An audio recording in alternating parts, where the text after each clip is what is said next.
Nay. Rom.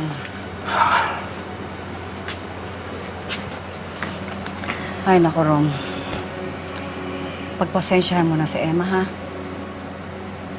Alam mo kung baga sa sugat, nagdurugo pa kasi.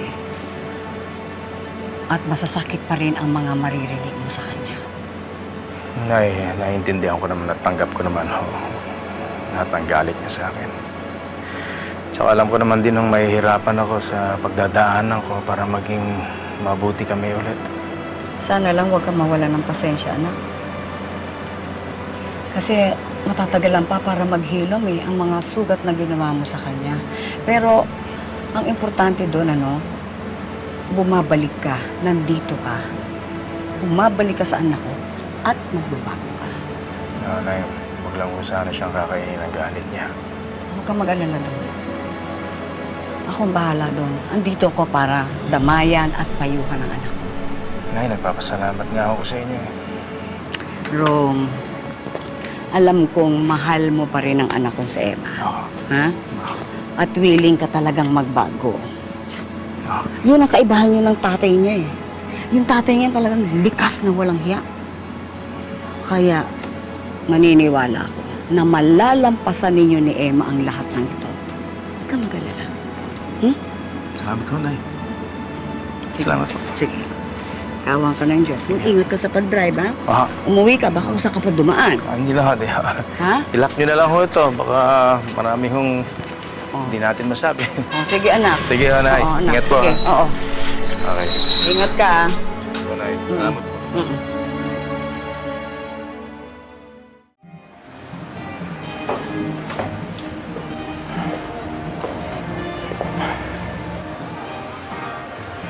Pare, hindi ko napagandaan tong araw na to.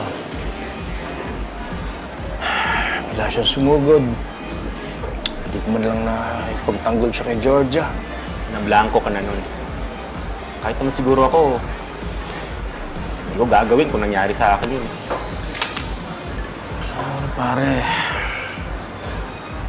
sa mga araw na yan, nawala na si Emma sa akin. Sakit, pare. Alam mo, kakaiba eh. Parang hindi ko na siya kilala. Iba ang tingin niya sa akin. Iba. Pero alam mo, pare, kung ano yung mas masakit, sabihin ko sa'yo. Pare, nung kinuha niya si Austin, umalis sila. Pare, sakit. Pare, doon ko lang na-realize, pare, kung gaano kasakit, pare. At ganun-ganun na lang, pare, para mawala. Ang dali-dali, pare. Pwedeng mawala ang mga minamahal mo sa buhay ng ganun lang, pare. Grabe. Pare, alam mo, pare, mahal na mahal ko sila. Okay? Buhay ko sila. At unti-unti ko nakikitang lumalayo sa akin.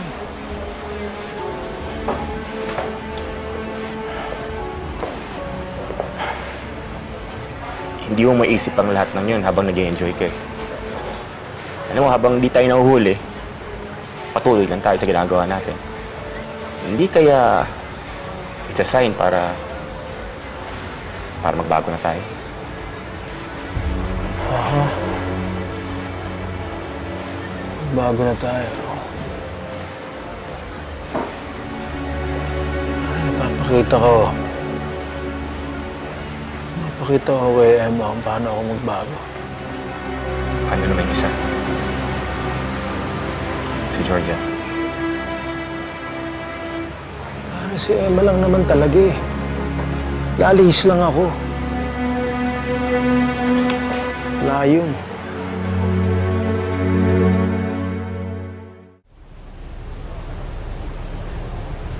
Sir? Sir Rom? Sir? Sir? Sir? Sir, gising. Darling. Ay, ang ginagawa ko rito. Hinatido kayo ni Sir Chandler kanina madaling araw. Ayaw niyo naman umakyat ng kwarto.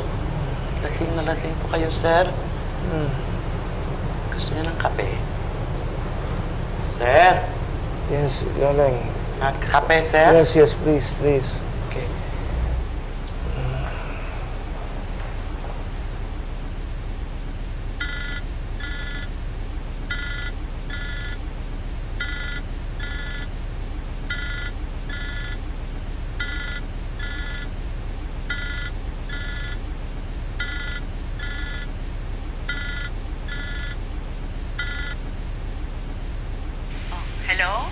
Rom, teka sandali ha. Daddy, good morning. I miss you. Austin, I miss you too. Nasaan ka? Kamusta mami mo? Natutulog po siya. Sabi niya po sa akin kagabi, nag-broken heart po siya sa inyo. I know, Austin, I'm sorry, okay? Ayokong gawin sa mami mo yun, pero... Austin, mahal na mahal ko mami mo. She loves you too, pero sabi ni Lola, nasa sulok ng heart niya sa inyo. Mag-sorry na lang po kayo sa kanya, tapos i-hug niyo po siya para ma-heal po ang broken heart niya. I'll do that. I want you to know that I'm not going to give up on your mom, okay?